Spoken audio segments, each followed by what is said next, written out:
كل سنة وانتم طيبين. النهاردة بقى هنعمل صنف حلويات موجود معانا طول شهر رمضان. هنعمل البسبوسة بس هنعملها بطريقة مختلفة شوية. هنعمل البسبوسة المكرملة، بسبوسة ناعمة وطرية وبتدوب دوبان.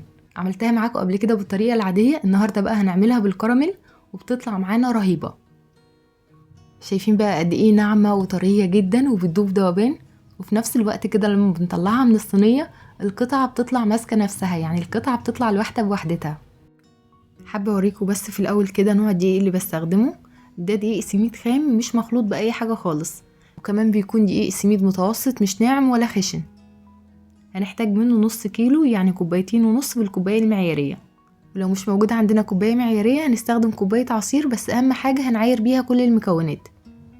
حطيت في الاول كوبايتين ومعايا كمان نص كوباية، يبقى كل الكمية كوبايتين ونص. هنزود عليهم معلقتين كبار من جوز الهند الناعم، ونقدر كمان نستغنى عن جوز الهند خالص. وهنزود كمان نص معلقة صغيرة من البيكنج باودر، نص معلقة بمعلقة الشاي العادية. هنقلب بقى كل المكونات الجافة دي مع بعض كويس، وهناخدها كده هنشيلها على جنب دلوقتي. تعالوا بقى على تاني خطوة، عشان هي دي اللي هتدي للبسبوسة بتاعتنا اللون الجميل اللي انتوا شفتوه معايا في اول الفيديو. هنحتاج كده طاسة على النار، هنحط فيها كوباية الا ربع من السكر. هوزع بس السكر كده على الطاسة كلها، وهنسيبه لحد ما يتكرمل او يبدأ ياخد لون بني معانا. اول ما نلاقيه اخد اللون البني ده هنبدأ نقلب السكر كله مع بعضه. نحاول كمان ما نغمقش اللون عن كده عشان السكر ما يتحرقش. النار كمان بتكون شغالة على درجة حرارة متوسطة، هنفضل نقلب كده لحد ما السكر يدوب معانا. بعد كده هنضيف عليه نص كوباية من السمنة السايحة. السمنة هتكون دافية مش سخنة ولا باردة. وهضيف كمان معلقة كبيرة من عسل الجلوكوز، ونقدر كمان نستبدلها بعسل نحل او نقدر نستغنى عنها خالص. هنقلبهم مع بعض كده لحد ما يبقوا خليط واحد، وبعدين هنزل عليهم بكوباية من الحليب الدافي. الحليب لازم يكون دافي، ما يكونش ساخن او بارد عشان السكر ما يخرصش معانا ويعمل كتل كده. اهم حاجة بقى في المرحلة دي لازم نخلي بالنا كويس جدا، لاننا واحنا بنضيف الحليب كده بيحصل فوران جامد، فلازم نهدي النار خالص، وكمان نضيف الحليب شوية بشوية. هنضيف بقى شوية بشوية ونبدأ نقلب بالشكل ده.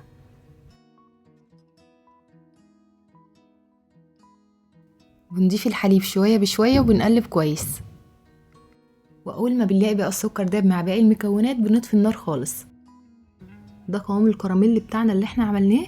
هنسيبه لحد ما يهدى لمدة 5 دقايق، وبعدين هنضيفه على المكونات الجافة اللي احنا حضرناها مع بعض في اول الفيديو. ما ينفعش خالص نستخدمه وهو ساخن، لازم نسيبه لحد ما يهدى شوية. هنسيبه حوالي 5 دقايق 7 دقايق كده لحد ما يبقى دافي معانا، وهنبدأ نحطه على المكونات الجافة. كانت عبارة عن كوبايتين ونص دقيق سميد، ومعلقتين كبار من جوز الهند الناعم، وكمان نص معلقة صغيرة من البيكنج باودر. شايفين قوام الكراميل اللي عامل ازاي؟ بعد ما بيهدى شوية كده بنلاقي القوام بتاعه اختلف تماما، بيبقى تقيل كده شوية. هننزل بقى بيه على المكونات الجافة كده، ونبدأ نقلب بالراحة جدا من غير ما نعجن خالص. يا دوب بس بنقلب كده عشان المكونات كلها تختلط مع بعض. البسبوسة ما بتتعجنش خالص، لو اتعجنت هتطلع ناشفة ومش هتتشرب الشربات، فلازم نخلي بالنا من النقطة دي كويس. اول ما بنحط الكراميل كده على المكونات الجافة هنقلب بالراحة كده من غير ما نعجن.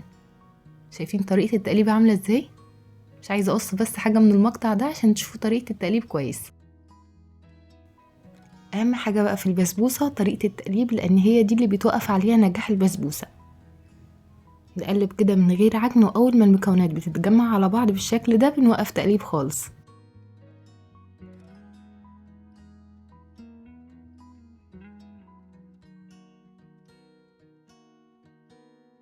ده كده شكل البسبوسة بعد ما خلصناها. القوام بتاعها هيبقى تقيل بالشكل ده. هنجهز بقى صينية مقاس 30 او صينية مقاس 28، هندهنها كويس جدا بالسمنة، وهنبدأ نوزع فيها خليط البسبوسة. وزعه كده بالسباتيولا او بايدينا، اهم حاجة نسويه في الصينية كويس. بليت ايدي كده بالسمنة وهبدأ اسوي البسبوسة كويس جدا في الصينية.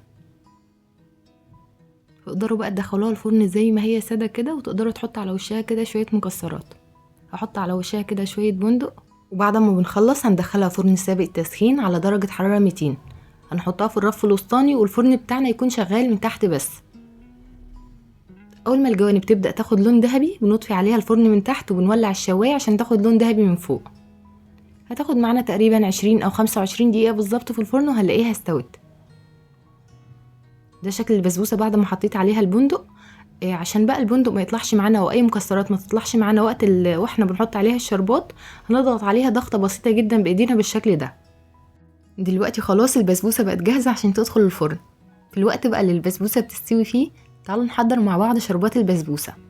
البسبوسة طبعا بتحتاج شربات يكون خفيف وسخن. هنحتاج 1.5 كوباية من السكر وهنزود عليهم 2 كوبايتين من المية. هناخد بقى الخليط بتاعنا ده نرفعه على نار متوسطة، واول ما يبدأ في الغليان بنديله عصير نص ليمونة، عصرة ليمونة صغيرة كده، وهنسيبه على نار متوسطة لمدة 10 دقايق. بعد كده بنطفي النار وبنديله نص معلقة صغيرة من الفانيليا او ظرف فانيليا. والبسبوسة لسه سخنة لسه خارجة من الفرن حالا بنسقيها بالشربات الخفيف السخن. شايفين ما شاء الله البسبوسة بتتشرب الشربات بسرعة جدا، وكمان مش بتشقق خالص، معنى كده ان هي مقاديرها مظبوطة 100%. شايفين ما شققتش وكمان بتتشرب الشربات بسرعة جدا. نحط بقى كل كمية الشربات اللي احنا حضرناها، وبعد ما بنحط عليها الشربات بنغطيها بقى بصينية تانية او بورقة فويل وهنسيبها متغطية لمدة 5 دقايق بس. بعد ما بيعدي 5 دقايق بنرفع الغطا من عليها عشان بخار المية اللي بيطلع من البسبوسة ما يطريش الوش بتاعها. وبعد ما بيعدي 5 دقايق هنشيل الغطا من عليها. شايفين البسبوسة ما شاء الله حلوة جدا، اتشربت الشربات، وكمان عايزة اقول لكم ان هي طرية جدا. هنستنى عليها بقى لحد ما تبرد خالص، لحد ما تهدى خالص، وبعدين نبدأ نقطعها. افضل حاجة كمان نسيبها لتاني يوم بتطلع معانا حلوة جدا، تطلع بقى طرية جدا ومرملة وبتدوب دوبان وطعمها رهيب. التسوية بتاعتها كمان مظبوطة جدا واخدة لون حلو جدا من كل الجوانب. طلع لكم قطعة كده واوريكم عاملة ازاي.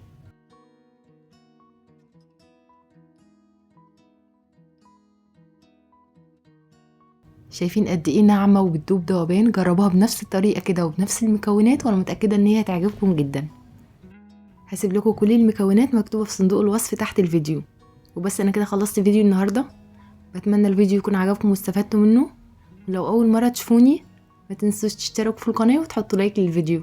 بشوفكم على خير ان شاء الله في فيديو جديد. مع السلامة.